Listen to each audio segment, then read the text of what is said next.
써 있는이라는 제목의 말씀입니다. 고린도 교회가 많은 문제가 있었잖아요. 그렇죠? 힘듦의 문제들도 있었고 또 어려움의 문제들도 있었는데 그들에게 있어서 가장 큰 문제는 하나님의 교회로서의 질서, 그러니까 육적인 질서도 포함되지만 영적인 질서의 무너짐의 모습들 때문에 고린도 교회가 많이 힘들었던 것을 볼 수 있어요. 역시나 여러분 그때도 마찬가지지만 지금의 우리가 살고 있는 세상도 권위와 질서를 인정하지 않고 또 자기들 스스로가 그러죠. 자신들에게만 만족되어지는 자기들이 주인이 되어지는 그런 모습들 때문에 개인적인 기호와 감정을 중요시 여기다 보니까 점점 이 사회가 어떻게 되어져 갑니까? 이제 개인화되어져 가고 집단화되어져 가고 그렇죠. 그런 생각을 가진 사람들끼리끼리 모여서 이제 힘을 모으고 비축을 하고 그러다 보니까 이 대한민국이 몇 년 사이에 엄청난 어려움을 겪는 그런 모습들을 또한 우리가 보게 되지 않습니까? 또 어른들뿐만이 아니라 청소년들이 그 갈 곳을 잃어요. 청년들이 이제 취업난 때문에 힘들어합니다. 어려워합니다. 그리고 이 취업난이 풀어지지 않으니까 어떻게 합니까? 결혼을 포기하는 그 청년들이 굉장히 많아지는 시대가 되어져 가고 있잖아요. 왜요? 자기 혼자 살기도 힘들대요.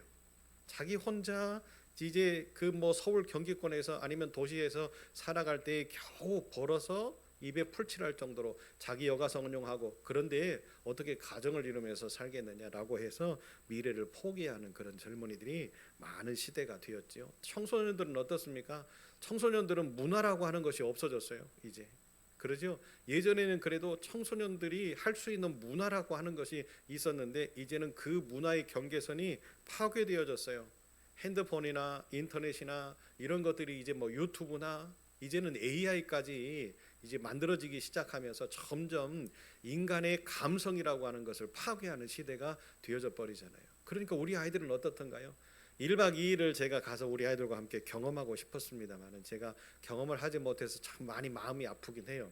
왜냐하면 이 아이들과 저와의 갭 차이는 굉장히 크잖아요. 그런데 아이들이 지금 어떤 대화를 하고 어떤 모습으로 놀고 어떤 것을 좋아하고 하는 것을 어느 정도 제가 지금 알고는 있지만 그래도 한번 경험을 하고 돌아와야 더 따뜻하고 더 아이들이 좋아하는 것을 줄 수 있고 할 수 있었을 텐데 이미 우리 선생님들이 다 가지고 왔으니까 나중에 함께 모여서 우리가 이제 그 마지막 마무리를 할 때 한번 제가 들어봤으면 좋겠다는 생각을 가져봐요.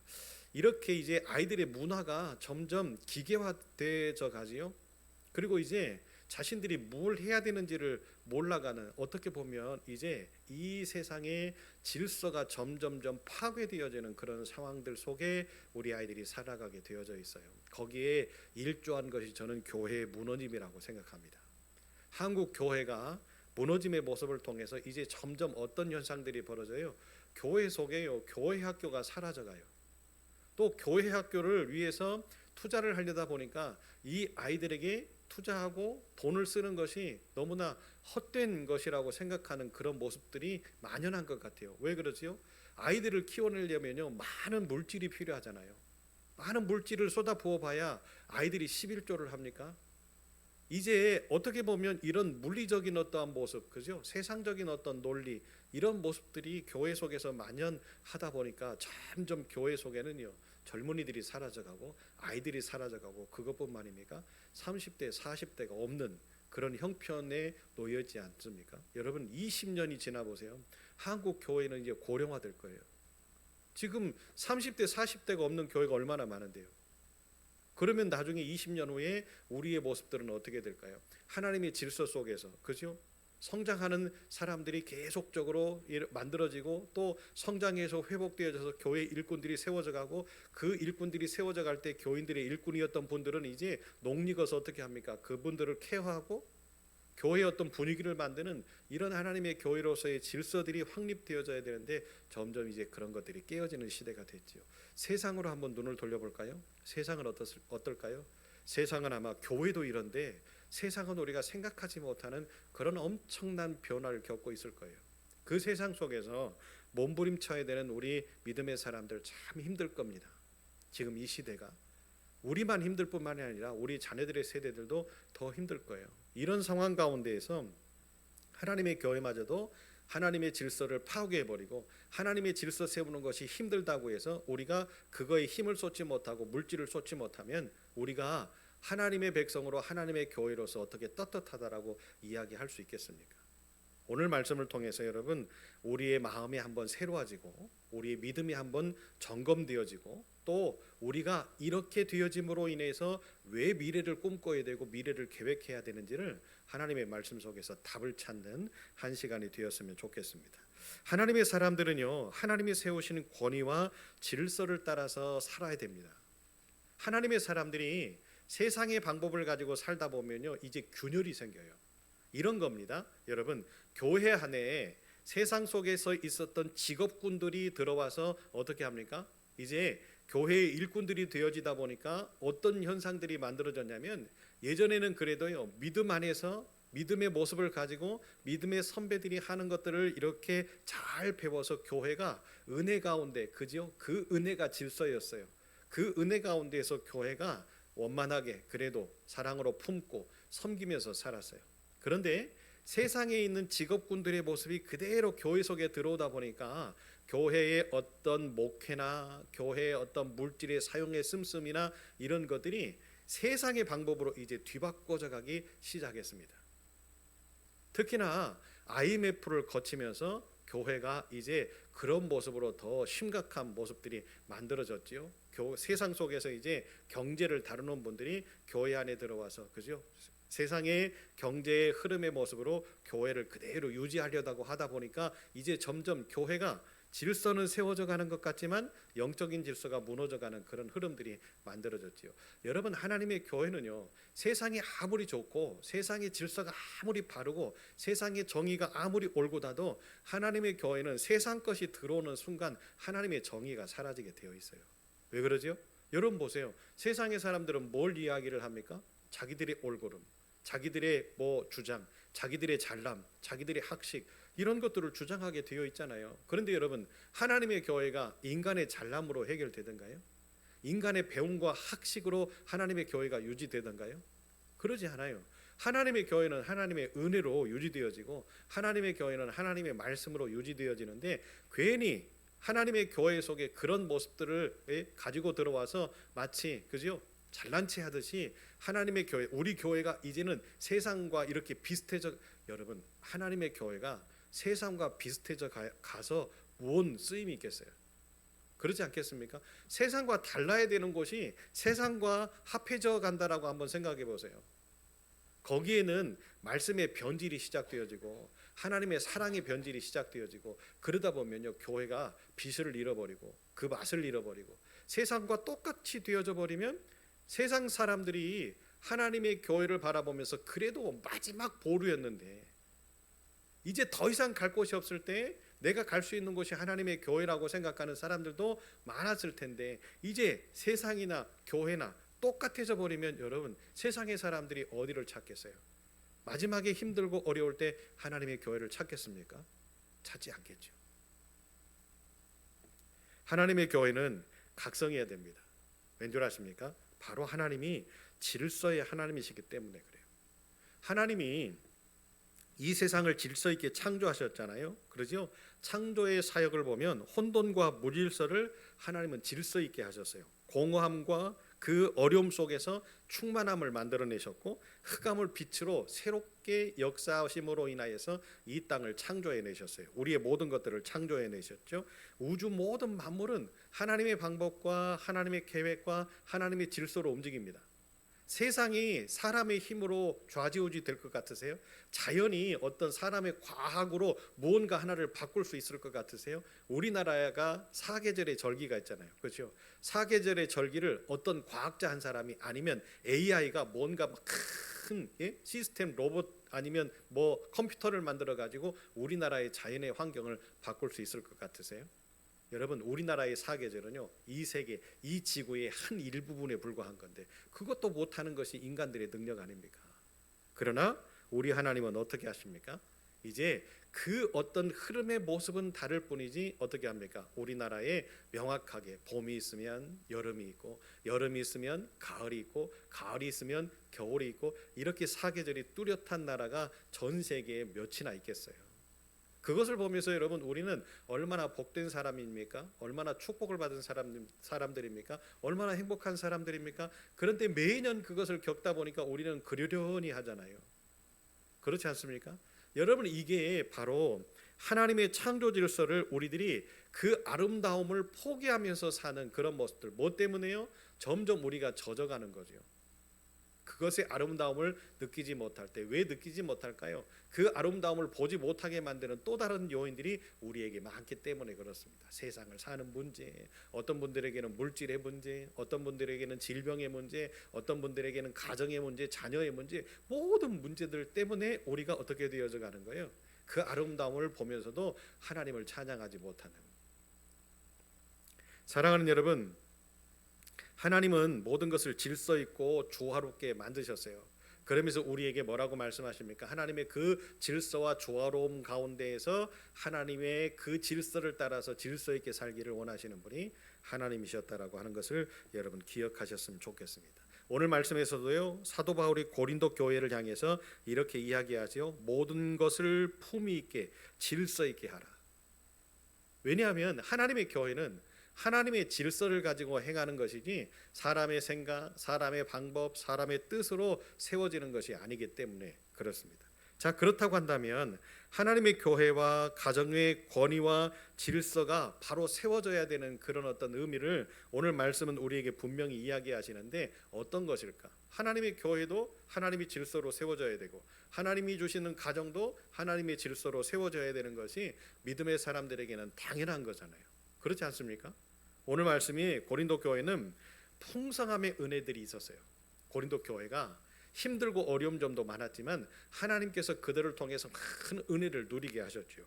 그 중에 영적인 은혜들을 누리면서 많은 영적인 에너지들이 그들의 삶들 가운데서 공급되어졌던 모양입니다. 그런데 그 모습들 때문에 사람들이 교만해지기 시작하는 거예요. 영적인 어떤 은사를 경험했고 어떤 영적인 은사를 가지고 뭔가 지금 내가 하나님의 교회 속에서 봉사한다라고 하는 그런 모습들, 그렇죠? 하나님의 사람들 가운데 영적으로 이제 조금씩 이제 무언가를 얻고 무언가의 능력들을 나타내고 하는 그런 어떤 것들을 경험했던 사람들이 뭐하기 시작하는 거예요? 교만해지기 시작하는 거예요. 그러면서 어떻게 합니까? 내가 이런 영적인 것을 경험했어. 나는 이런 영적인 것을 경험했기 때문에 영적인 부분에 있어서 나는 이제 능력자야. 이런 모습들을 가지면서 사도들의 권위에 대항하는 그런 교만한 모습들이 이제 고린도 교회 속에 많이 생겨나기를 시작했습니다. 다시 말하면 하나님의 교회가 영적인 질서가 무너지기 시작하는 거죠. 사랑하는 여러분, 우리는 기억해야 됩니다. 하나님께서 우리에게 은사를 주시는 것은 무엇 때문에 은사를 주실까요?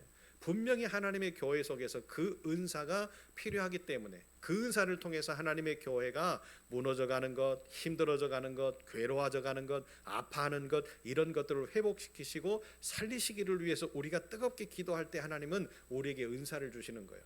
그 은사를 받은 은사자들이 교만해지기 시작할 때 어떤 일들이 벌어질까요? 하나님의 교회는 무질서하기 시작하고 또 여러 가지의 영적인 권위나 말씀의 권위나 이런 것들이 사라지게 되어 있어요. 여러분, 그런 것들이 없는 것 같지요? 한국 교회 속에서도 굉장히 많았습니다. 예전에 기도하고 이렇게 모이기를 힘쓰고 집회가 굉장히 많았을 때 그러죠. 그 당시에 부흥사 목사님들이 굉장히 하나님의 말씀을 증거하던 시기가 있었어요. 저도 그때 참 많이 그 신학교를 다닐 때 부흥사 목사님을 따라다니면서 앞에서 찬양 인도하는, 앞에서 이제 찬양을 하면서 목사님이 설교하기 전에 막 뜨겁게 기도하고 찬양으로 이렇게 막 이렇게 몸을 좀 데피는 그런 어떤 역할들을 저도 한번 해본 적이 있습니다. 그럴 때에 참 은혜들을 많이 받았어요.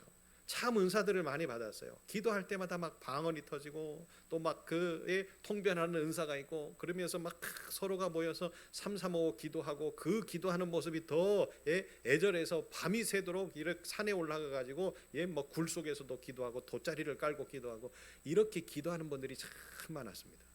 그때에 한국 교회가 굉장히 많은 은혜를 하나님이 부어 주셨죠. 많은 은사를 부어 주셨죠. 그런데 그 은사자들이 많아지면 많아질수록 더 풍성해지는 은혜가 넘쳐야 되는데 문제가 발생하는 부분들도 많이 있었습니다. 내가 은사자다 하는 이유 때문에 어떻게 합니까? 목사님들을 비판하고 교회를 비판하고 물론 은사를 받게 되어지면 영적으로 날카로워질 수 있어요. 그럴 수 있습니다, 분명히. 그렇다고 한다면 여러분, 날카로움을 어느 곳에 사용해야 될까요? 비복음적인 것과, 그러죠? 하나님의 뜻을 저해하고 하나님의 교회의 질서를 파괴하는 그런 곳에 명확한 잣대를 가지고 하나님의 은사를 사용해야 되는데, 오히려 거꾸로 자기들이 무엇인가 된 것처럼 교만해지는 그런 모습들 때문에 한국 교회가 많이 힘들었던 적도 있습니다. 저도 사역을 할 때 그런 분들이 몇 분 있으셨어요. 은사자다 이렇게 해가지고 자기가 기도 열심히 한다 이렇게 이야기를 해가지고 사람들을 이렇게 모아가지고 본인이 기도해주고 안수해주는 그런 분도 있었습니다. 물론 저는 하나님의 은사를 또 활용하는 것을 원하는 목사이기도 하고, 평신도 사역자들이 그만큼의 은사가 있을 때 그 은사를 활용하는 것을 적극 권장하는 목사이기도 합니다. 그런데 그런 부분들이 위험성이 있을 때는 저는 완벽하게 잘라내지요. 왜 그래요? 여러분, 은사자들이 하나님의 말씀대로 행하지 않고 또 은사 받았다고 해서 하나님의 말씀을 공부하지 않고 그냥 두리뭉실하게 자기가 받은 것, 본 것, 느낀 것 이런 것들만 가지고 이렇게 해석을 하다 보면 어느 한 부분에 치우치게 되어 있어요. 신비한 것, 그렇죠? 꿈꾼 것, 환상을 본 것, 이런 것들을 풀어서 해석하고 설명을 하는 곳에 있어서 하나님의 말씀이 굉장히 중요한 역할들을 차지해야 되는데, 하나님의 말씀을 모르면 어떻게 그것을 해석할 수 있겠어요? 그렇잖아요.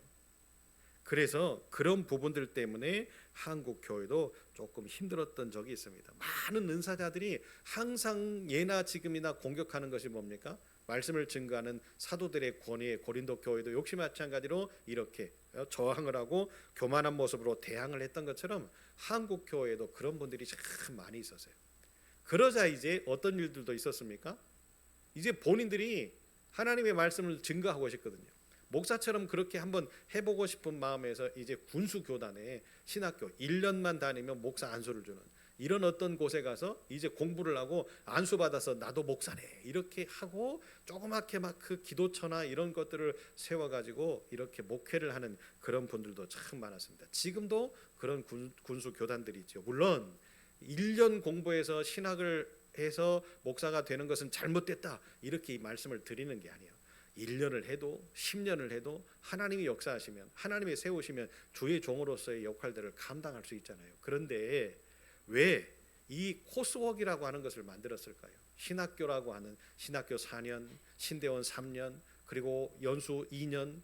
저도 목사가 되려고요 10년 이상을 공부하고 10년 이상을 훈련받고 10년 이상을 교회 안에서 봉사하고 그리고 나서 이제 총회가 인정을 하는 목사 고시를 통과해야 목사 한 수를 줬어요.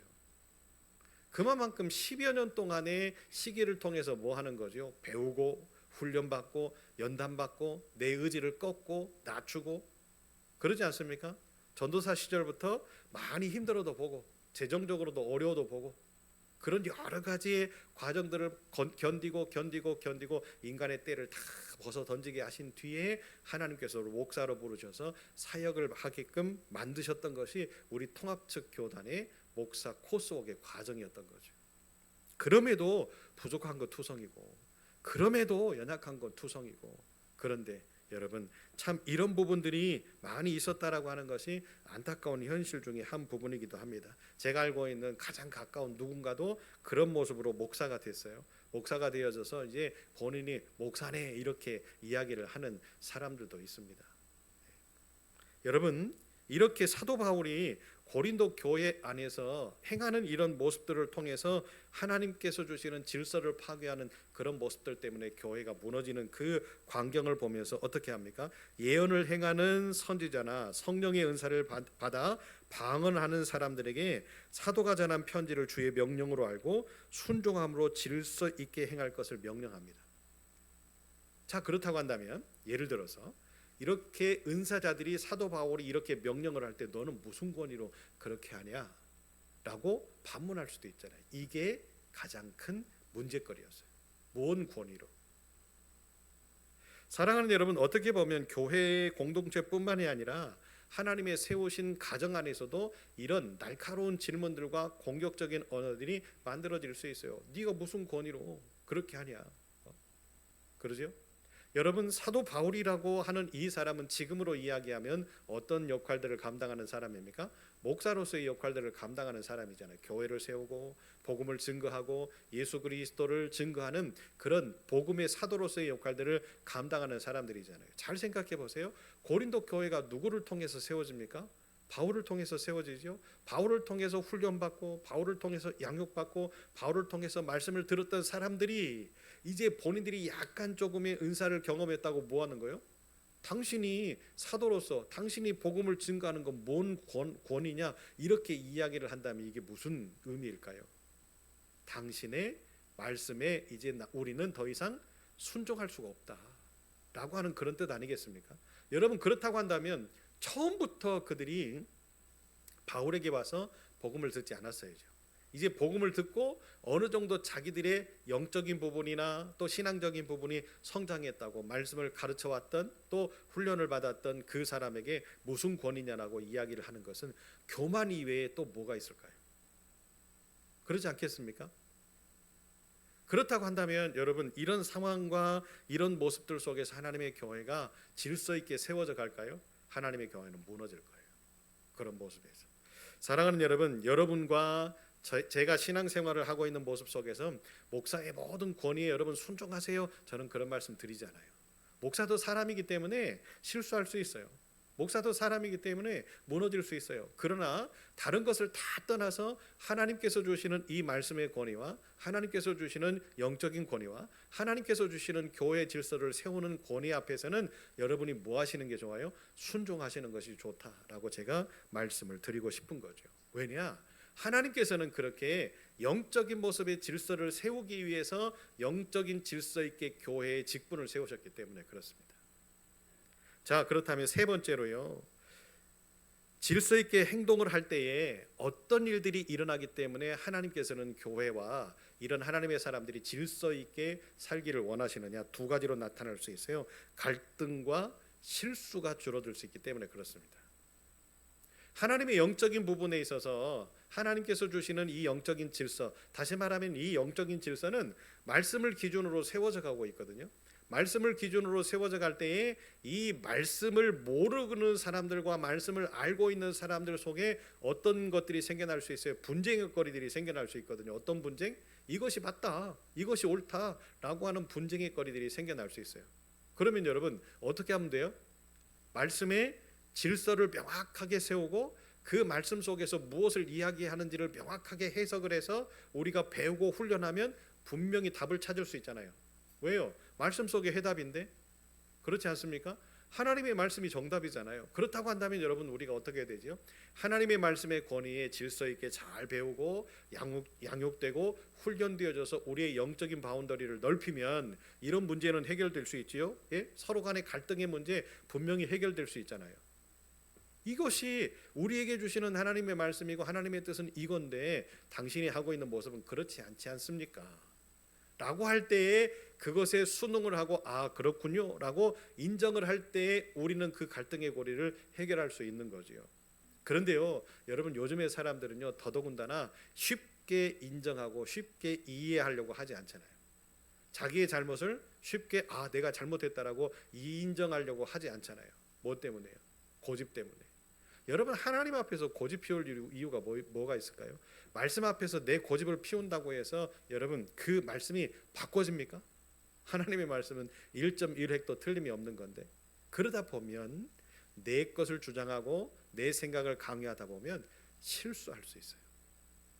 여러분, 제가 처음에도 말씀드렸죠. 목사도 실수할 수 있다고. 그렇죠?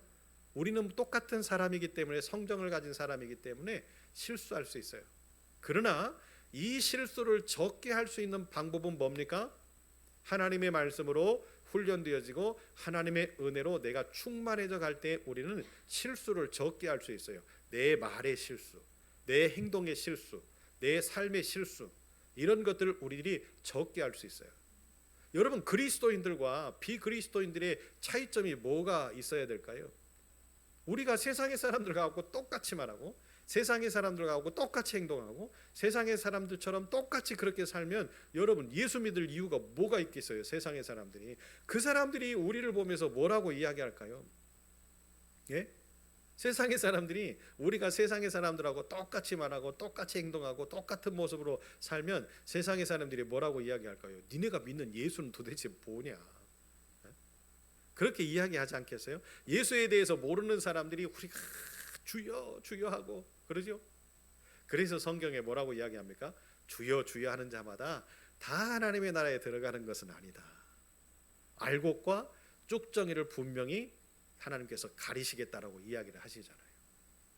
참 중요한 것 같습니다. 사랑하는 여러분, 혼돈과 무질서를 극복하시고 하나님께서는 우리에게 질서 있는 아름다움의 영광을 주셨잖아요. 그렇다고 한다면 우리는 어떻게 해야 됩니까? 하나님의 교회 안에서 실수를 줄이고 갈등을 줄여낼 수 있는 방법을 우리가 선택하는 것이 우리가 승리할 수 있는 길이라는 것을 오늘 말씀을 통해서 이야기를 하시잖아요. 그렇다고 한다면 어떻게 됩니까? 우리가 더 하나님의 영광을 위해서 하나님의 기쁨으로 살아갈 수 있는 삶의 방법을 찾아야 되겠죠. 그렇게 하려면 어떻게 됩니까? 여러분, 예수 믿는 것이 참 힘든 거예요. 예수 따라가는 것이 참 힘든 거예요. 하나님의 교회를 섬기고 하나님의 교회 안에서 봉사하고 헌신하는 것이 쉽습니까? 어디? 쉽지 않잖아요. 그러죠? 우리 교회만 보더라도 여러분 얼마나 어려워요. 11조 해야지. 또 상황에 따라서 감사하고 또 내 형편에 따라서 하나님께서 주신 은혜를 나눠야지. 또 해야 될 일들이 얼마나 많아요. 아이들을 키우려면 또 아이들에게 투자해야 될 모습들도 많이 있지요. 우리 어른들 역시 마찬가지로 우리 교인들 몇 되어지지 않지만 교인들과 함께 신앙생활을 하는 모습들 가운데 많은 우여곡절들도 있잖아요. 그런 것들을 다 질서 있게 유지하고 관리하려면 많은 것들이 필요하지 않습니까? 그러잖아요. 쉽지 않거든요. 쉽지 않아요. 그러나 우리가 이렇게 믿음 안에서 세워져 가기를 소망하면서 믿음의 결단을 하고 우리가 조금씩 회복하고 조금씩 나아져 가니까 이만큼 되어지는 거죠. 아멘이세요? 그렇지 않고 우리도 똑같은 성품대로 우리가 성격대로 모양대로 살아가면요, 하나님의 교회는, 우리 아름다운 교회는 진짜 이름만 아름답지 진정으로 아름다운 모습이 나타나지 못할 거예요. 그렇지 않겠습니까? 그렇다면 우리가 아름다운 교회라고 할 이유가 없잖아요. 그래서 여러분, 믿음의 공동체는 조직의 질서와 그 절차와 모든 상황들 가운데에서 하나님의 말씀에 기틀을 닫고 또 우리가 은혜 가운데서 성령 충만한 모습들을 가지고 모든 것을 사랑으로 덮어나가는 그 시작에서부터 세워져 갈 수 있다라고 하는 것을 여러분 기억하셨으면 좋겠습니다.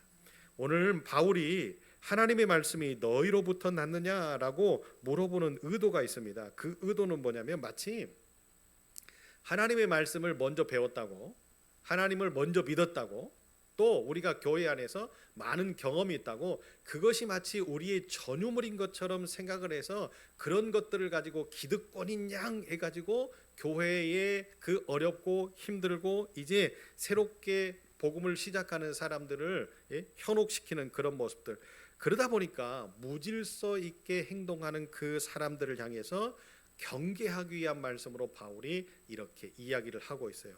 하나님의 말씀이 너희로부터 났냐? 이것이 너희 거냐? 라고 하는 거죠. 명확한 물음의 주체는 뭡니까? 이 모든 것은, 이 말씀은 누구의 거라는 거예요? 하나님 거라는 거예요. 너희들이 아무리 잘났고 너희들이 아무리 은사를 받았고 너희들이 아무리 말씀을 많이 듣고 많이 배워서도 이 말씀은 하나님 거라는 거예요. 그렇기 때문에 뭐 하라는 거죠? 겸손하고 순종하고 헌신하라고 하는 거죠.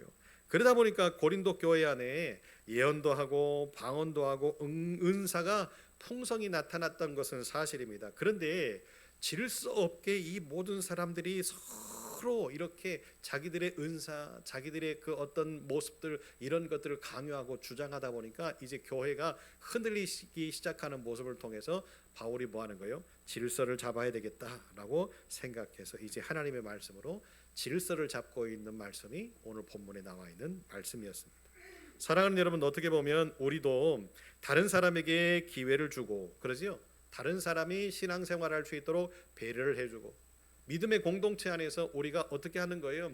우리가 먼저 믿은 사람들일수록 뭐 하는 겁니까? 더 겸손한 모습으로, 더 은혜로운 모습으로 뭐 하는 거예요? 할 수 있게끔 내어주고, 그래야 경험치가 늘어나는 것 아니겠어요? 처음부터 어떻게 많은 경험을 쌓고 어떻게 많은 일들을 합니까?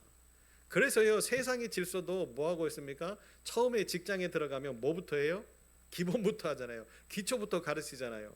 그래서 점점 그 일에 녹익을 수 있게끔 만들어서 이제 어느 정도 위치가 되어지면 어떻게 합니까? 사수가 되어져서 이제 부사수를 키우는 역할들을 감당하잖아요. 여러분 처음부터 어떻게 모든 일들을 잘할 수 있겠어요? 믿음의 선배들이라고 한다면, 신앙생활을 오래 경험했고 하나님의 교회의 질서를 잘 알고 있는 사람들이라고 한다면 더 어떻게 해야 된다? 겸손한 모습으로 내어주고 할 수 있게끔 만들어주고 가능하게끔 서로 도와주고 협력해주는 그런 모습이 우리 속에 있을 때에 아름다운 교회의 질서는 분명히 서갈 수 있다. 이 모든 것이 내가 처음부터 시작했다고 해서 내 전유물이 될 수 있는 건 아니에요. 우리 아름다운 교회가 우리가 함께 시작해서 함께 힘을 모아서 했다고 해서 하나님의 교회가 내 겁니까? 아니잖아요. 우리의 전유물입니까? 아니잖아요. 우리 모두에게 필요한 만큼 주셨던 하나님의 은혜이기 때문에 이것을 어떻게 해야 돼요? 우리 아름다운 교회를 세상으로 내보내고 세상으로 흘려보내고 세상의 사람들이 누구나 와서 사용을 할 때에 그냥 평안한 공간, 함께 할 수 있는 공간, 그러다가 하나님의 영이 그들 속에 들어가서 감동을 주실 때 어떤 역사들이 나타날까요? 그들이 예수 믿고 구원받은 역사가 만들어지지 않겠습니까? 그렇게 하나님의 교회는 활용되어져야 된다는 거예요. 왜 그래요? 하나님의 역사는요, 어느 곳에서 어떻게 일어날지 모르기 때문에 그렇습니다. 패션 오브 크라이스트에서 그 예수님이 이제 그 신문을 받으실 때에 군중들이 예수님은 십자가에 못 박고 누구를 풀어달라고 이야기하죠? 바라바를 풀어달라고 이야기를 하잖아요. 바라바의 역할을 했던 그 배우가 그 영화 속에서 그때까지는 크리스찬이 아니었답니다. 다른 종교를 믿고 있었대요. 근데 그 순간 예수님의 역할을 감당했던 얻어맞고 매맞아서 피투성이가 되어졌던 그 예수님과 이제 자신의 눈이 교차되고 오버랩되어지는 그 순간, 그 짧은 순간에 이 사람이 예수의 역할을 했던 그 배우의 눈을 마주치는 그 순간에 그 속에서 예수를 만나요. 그리고는 그가 고백합니다. 자기의 인생 속에서 내가 예수를 만났다. 그 순간에. 그리고 자기의 모든 것들을 다 내려놓고 예수 믿고 구원받고 지금도 믿음의 생활을 잘 하면서 이렇게 인터뷰를 했던 내용이 이제 있습니다. 여러분 보세요. 아무것도 아니잖아요. 극 중에서. 이것은 연출이잖아요. 그러죠? 그런데 그 극 중에서도 하나님이 역사하시니까 타 종교를 가지고 있었던 바라바의 역할을 했던 그 강도의 흉악범의 역할을 했던 그가 예수의 역할을 했던 그 배우의 눈을 마주치는 그 순간 성령이 역사하셔서 예수 믿고 구원받는 그 기적의 주인공이 되어졌듯이 여러분 이 시대의 질서가 무너져도 여러분 하나님의 교회는 굳건히 서야 돼요. 왜 그래요? 그 역할을 감당해야지. 어떤 역할? 너희는 세상의 빛이요 너희는 세상의 소금이다. 여러분 어떤 희생을 우리가 하더라도 어떤 노력을 하더라도 하나님의 교회로서의 이 정체성과 하나님의 교회로서의 이 질서는 절대로 파괴되어져서는 안 된다는 거죠. 그렇게 해야만 우리 아름다운 교회는 지금 어렵고 힘들고 우리가 해야 될 것들이 너무나 많아 보이는 이때이지만 하나님은 우리를 통해서 무언가를 만들어내실 거예요. 그리고 우리와 함께 할 수 있는 마음을 가지고 있는 사람들을 보내주실 거예요. 아니 힘들고 어렵고 좌절하고 낭망하는 사람들이 우리 교회에 와서 이제 회복되어지고 그러지요. 우리 교회의 분위기 속에 예수를 경험하는, 할렐루야. 저는 우리 교회가 그런 교회가 되었으면 좋겠어요.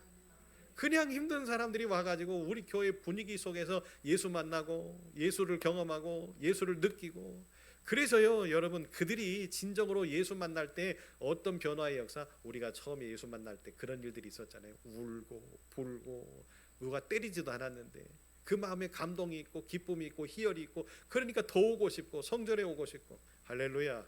여러분 그런 역할을 우리 교회가 감당해야 되지 않을까요? 저는 그런 꿈을 꾸고 그런 소망을 가지고 우리 아름다운 교회를 위해서 기도하고 있어요. 말씀을 정리합니다. 사랑하는 여러분, 왜 우리가 질서를 회복해야 되느냐, 말씀의 질서를 회복해야 되느냐, 그 말씀 속에 답이 있기 때문에 그래요. 하나님은 늘 언제나 우리에게 말씀하시기 때문에 그래요. 성경의 66권 이렇게 원문적으로 우리가 하나님의 말씀을 읽지만 어제 읽는 말씀과 오늘 읽는 말씀이 또 다르잖아요. 왜 그러지요? 성령은 역사하시는 분이니까. 할렐루야. 질서 있게 하는 것이 바로 하나님의 마음이었듯이 하나님의 교회는 어떻게 해야 돼요? 하나님을 따라가고 하나님의 말씀대로 살아가는 그 빛과 소금의 역할들을 감당해야 되는 사명이 있는 곳이기 때문에 우리는 하나님의 질서, 다시 말하면 말씀의 질서에 순종하고 그 말씀의 권위에 아멘하면서 따라갈 때에 우리의 모든 문제가 해결되고 우리의 모든 아픔이 해결되고 우리의 모든 괴로움이 해결되고 우리의 모든 것이 하나님의 은혜로 형통케 하시는 그 복을 누리는 축복의 교회가 되고 그 축복의 교회 속에서 믿음의 공동체 안에 축복의 사람들이 되게 만들어 주실 줄로 믿습니다. 우리의 교회도 우리의 가정도 나도 세상 속에서 질서를 파괴하지 않고 질서를 세워나가는 멋진 믿음의 사람들, 세상의 구성원들이 되어주시기를 예수의 이름으로 축복합니다. 하나님, 오늘도 우리에게 말씀을 통해서 깨닫게 하시니 감사합니다.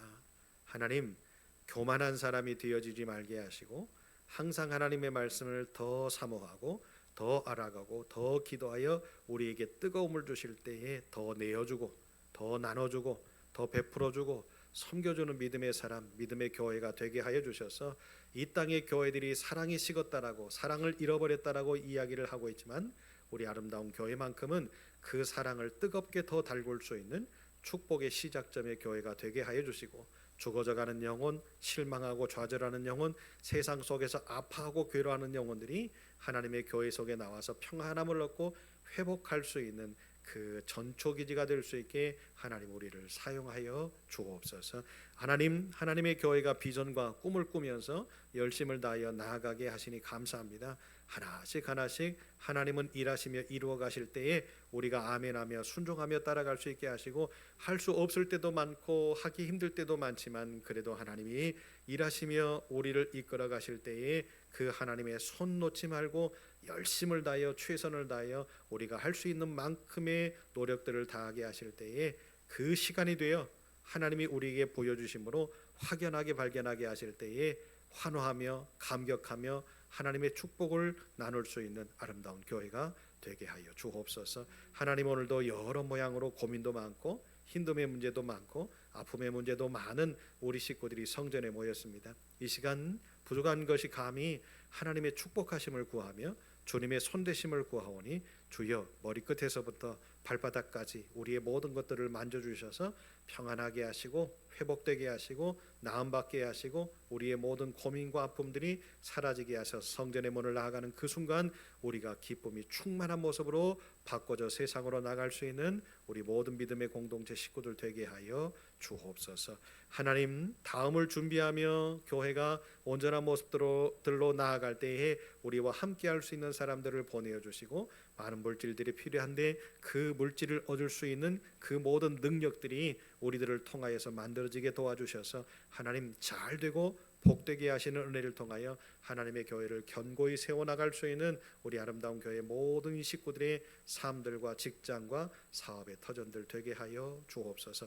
가정으로 돌아갑니다. 이제 잠자리에 누울 때에 하나님 꿈속에서라도 만나주시고 만져주셔서 회복시켜주시고 내일 아침에 눈 떠 새날을 시작할 때에 하나님 감사합니다 고백하며 선포하며 살 수 있는 우리 모두가 되게 하여 주옵소서. 눈길입니다. 평안하게 하시고 가정으로 돌아가 평안하게 쉴 때까지 우리 주님 함께 하여 주옵소서. 예수님 이름으로 기도합니다. 아멘. 하늘에 계신 우리 아버지, 아버지의 이름을 거룩하게 하시며 아버지의 나라가 오게 하시며 아버지의 뜻이 하늘에서와 같이 땅에서도 이루어지게 하소서. 오늘 우리에게 일용할 양식을 주시고 우리가 우리에게 잘못한 사람을 용서하여 준 것 같이 우리 죄를 용서하여 주시고 우리를 시험에 빠지지 않게 하시고 악에서 구하소서. 나라와 권능과 영광이 영원히 아버지의 것입니다. 아멘.